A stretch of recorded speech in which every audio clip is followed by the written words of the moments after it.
Mad Max. With the rumours of a sequel to the 2015 Mad Max game still bubbling up every so often, and the Furiosa movie coming out soon, I thought it was a great time to revisit the world.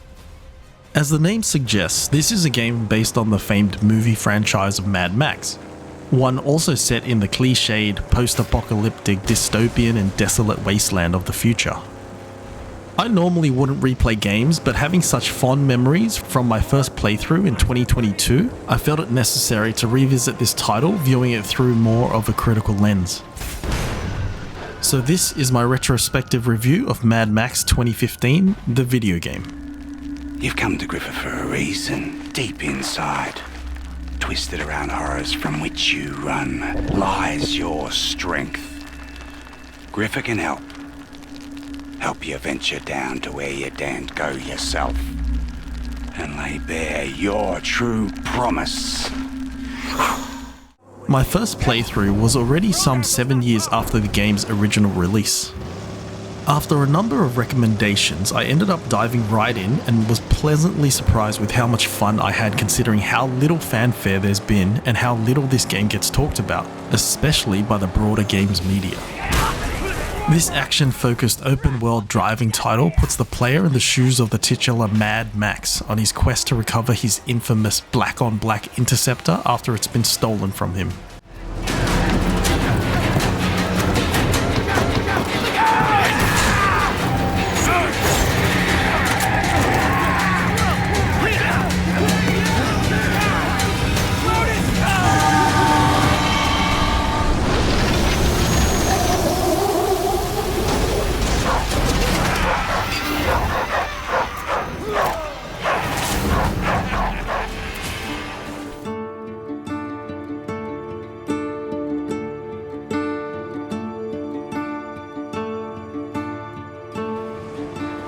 Now, the music is pretty decent, but I probably wouldn't say it's anything special.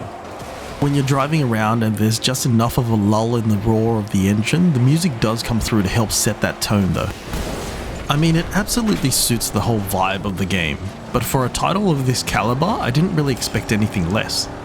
The percussive drums and striking sounds do definitely help to draw you into the world, especially during story cutscenes. But it can definitely feel like it's been overpowered by the roaring of the engines and the blast of the nitrous boost during regular gameplay. I did really like some of the vocal tracks scattered throughout the story though. They sort of just left me feeling somber and emotional. That's you. Father was alive inside the other gives birth. So to blaze by godly plug ignite. Revolution about revolution, rejoice! Please, don't kill Chum Bucket! Please! Hey! Why shouldn't I? Because I know you.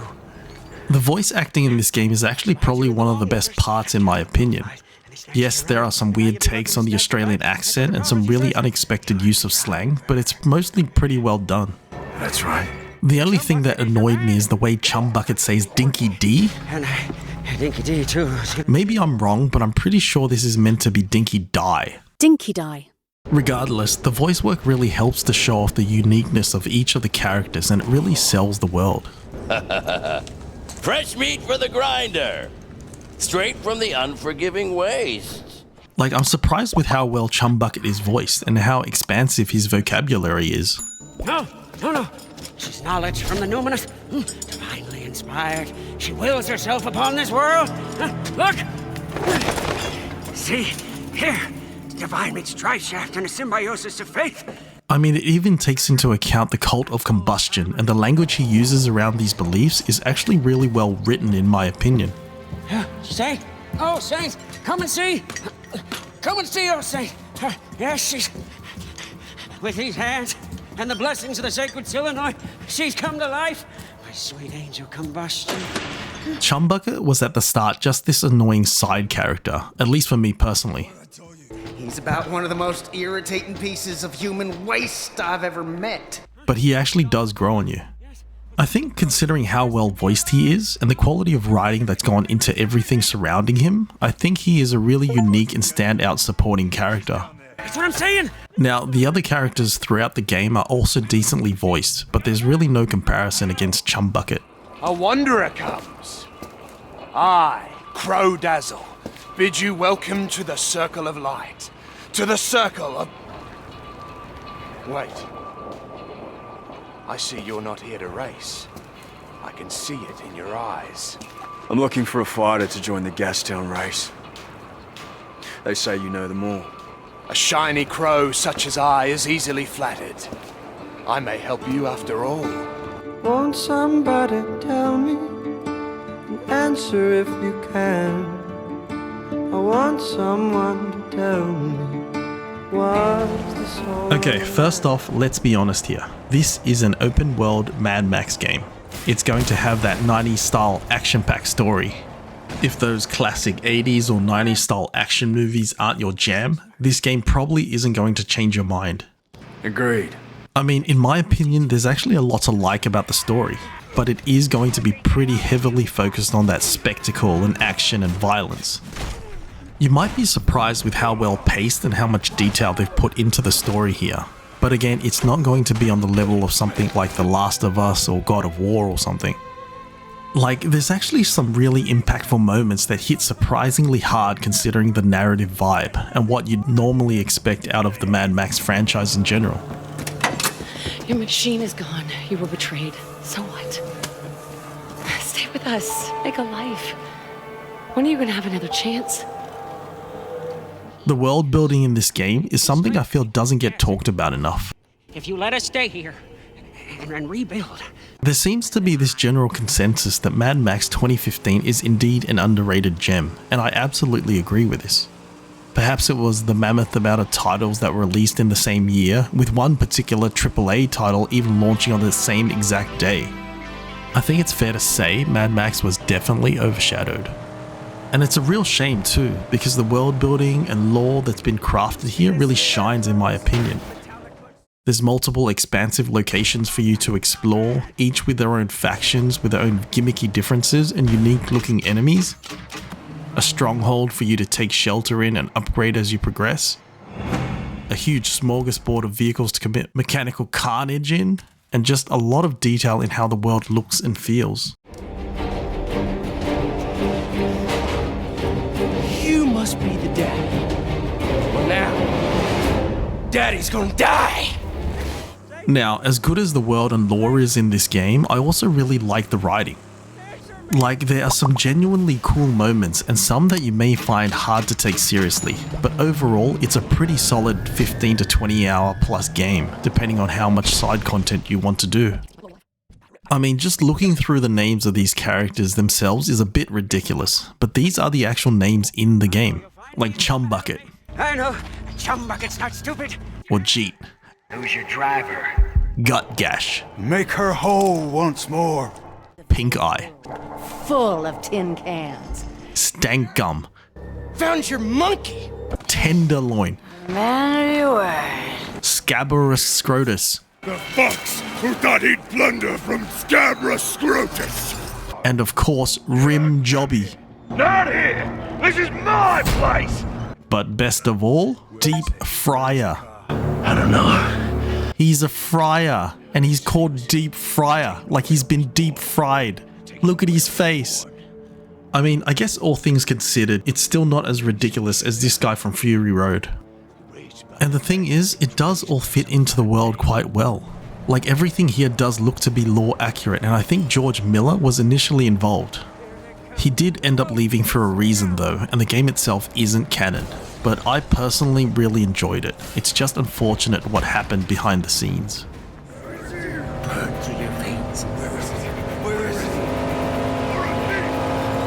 Now, mercy!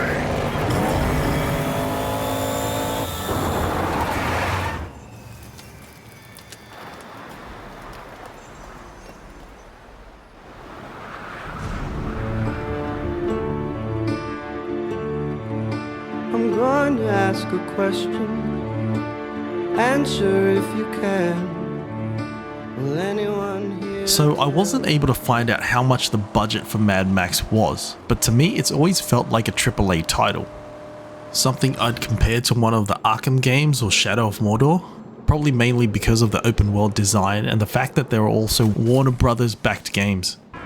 And by AAA, I mean they've just been able to create not only awesome environments, but also really great looking effects. Like, the lighting effects in this game and the skybox built into the world really elevates the quality, and it looks truly stunning.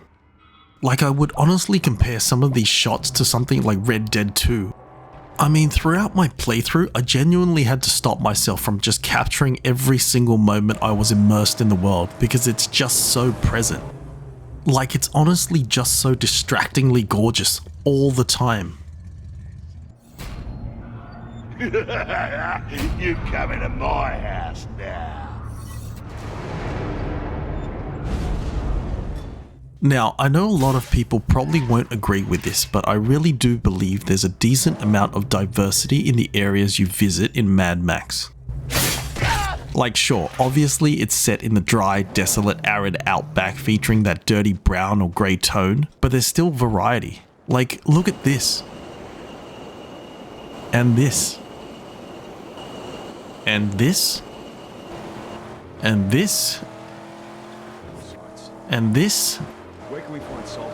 And this. And this. I mean, sure, the color palette isn't as varied as something like Far Cry 3, which is gorgeous to be fair, but it doesn't mean there isn't variety. Take him out!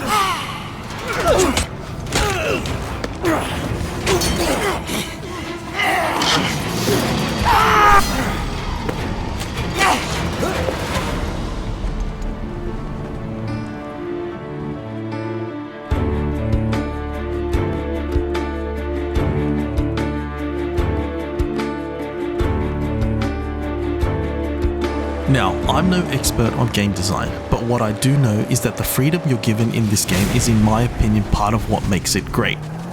Like, linear story-focused games are very carefully curated in a way that the spectacle and moments deliver exactly what the devs wanted.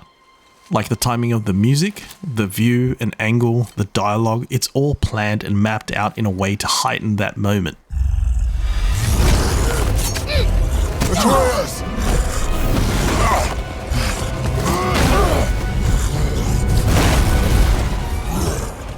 When it comes to open world games, the world, mechanics and gameplay has to obviously be a lot more robust in order for the player to get that same enjoyment. In that sense, I think the sandbox that's been created not only needs to be super engaging to hold the player's attention, but there needs to be enough freedom, or at least the idea of freedom, that the player is able to create those moments without outside influence. For example, Helldivers 2 is obviously one of the biggest games out there at the moment. Where do I look? Dude, that hurts, dude! Dude, you're stepping on me! I think that is in no small part derived from the mechanics and design that's gone into the game to allow players to be able to create moments for themselves. I mean, don't get me wrong, there are definitely carefully choreographed story moments as well, which really help to build out the world. But I think the sandbox moments are in themselves what lets this game shine. Like, it's part of what helped me fall in love with the open world games in the first place, before all the repetitive garbage that's out now.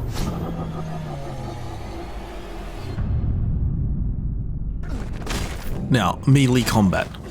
I don't want to go into it too much, but essentially I just found it a lot better than the Arkham games.